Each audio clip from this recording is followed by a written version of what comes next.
Friends, ನೋಡಿ ಇವತ್ತಿನ ವಿಡಿಯೋದಲ್ಲಿ ಬೇಸಿಗೆ ಶುರುವಾಗ್ತಿರೋದ್ರಿಂದ ಯಾವ ತರ ಮನೇಲಿ ಡ್ರೈ ಫ್ರೂಟ್ಸ್ ಜ್ಯೂಸ್ ಮಾಡೋದು ಅಂತ ಹೇಳ್ತಾ ಇದ್ದೀನಿ. ಗೋಂದ್ ಅಂತ ಸಿಗುತ್ತೆ ಅಂಗಡಿಗಳಲ್ಲಿ, ಅದನ್ನ ತಗೊಬಂದು 5-6 ಪೀಸು ನೋಡಿ ಒಂದು ಬೌಲಿಗೆ ಹಾಕೋಬೇಕು. ಮತ್ತೆ ಕ್ಯಾನ್ಬೆರಿ ಸಿಗುತ್ತೆ, ಅದನ್ನು ಸಹ ತಂದಿದ್ದೀನಿ, 5-6 ಪೀಸ್ ಹಾಕಿದ್ದೀನಿ.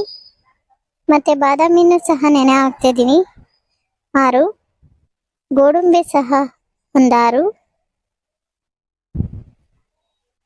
ಮತ್ತೆ ಕಪ್ಪು ದ್ರಾಕ್ಷಿ ತಗೊಳ್ಳಿ. ಕಪ್ಪು ದ್ರಾಕ್ಷಿಯಲ್ಲಿ ವಿಟಮಿನ್ ಸಿ ಇರುತ್ತೆ, ಆದ್ರಿಂದ ಕಪ್ಪು ದ್ರಾಕ್ಷಿ ಒಂದು 5.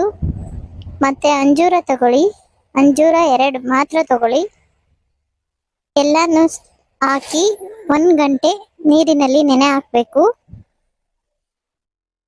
ನೋಡಿ, ನಾನು ನೆನೆ ಹಾಕೋದಕ್ಕೆ ಇಡ್ತಿದ್ದೀನಿ.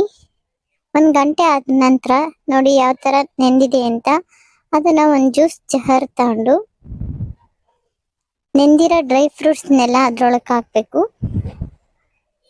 ಗೋಂದು ಗಟ್ಟಿಯಾಗಿರೋದ್ರಿಂದ ಅದು ಪಾಕು ಥರ ಆಗಿರುತ್ತೆ, ಅದಕ್ಕೆ ಒಂದು ಸ್ವಲ್ಪ ನೀರು ಹಾಕಿ ಮತ್ತೆ ಕಲ್ಲಂಗಡಿ ಹಣ್ಣು ತಗೊಂಡು ಪೀಸ್ ಮಾಡಿ ಬೌಲಲ್ಲಿ ಇಟ್ಕೊಂಡಿದ್ದೀನಿ, ಅದನ್ನು ಸಹ ಹಾಕ್ತಾ ಇದ್ದೀನಿ.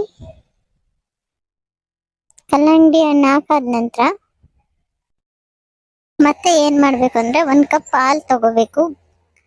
ಹಾಲು ಗಟ್ಟಿ ಇರುತ್ತೆ, ಆದ್ರಿಂದ ಒಂದು ಸ್ವಲ್ಪ ನೀರು ಹಾಕಿ ಶುಗರ್ ಬೇಡ. ನೋಡಿ ಜ್ಯೂಸ್ ಯಾವ ಥರ ರೆಡಿ ಆಗಿದೆ ಅಂತ ತೋರಿಸ್ತಾ ಇದ್ದೀನಿ ನಿಮಗೆ.